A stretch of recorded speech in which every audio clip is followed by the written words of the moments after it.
today's event really showcases what this district is all about. It's about showing the world, showing our nation, showing South Carolina how innovative we are and how we can bring these types of activities to our students all across our district.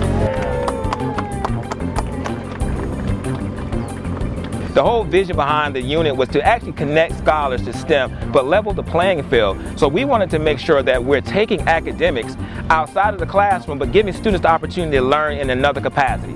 Problem solvers is the whole initiative behind this bus. We want students to understand that in matter, whatever they do, it's about being problem solvers to be successful in the science and career industries.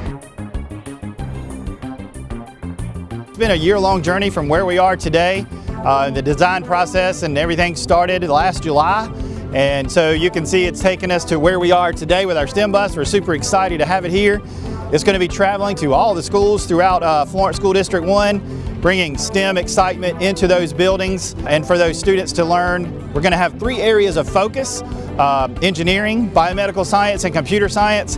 And I really believe we can find something for every student to get excited about, get some learning going and excitement in that learning, and hopefully send them to a career path that they'll follow on and take this into college or straight into the workforce. So we think our bus is going to do a lot for our community, a lot for our schools, and we're just excited to have it here today.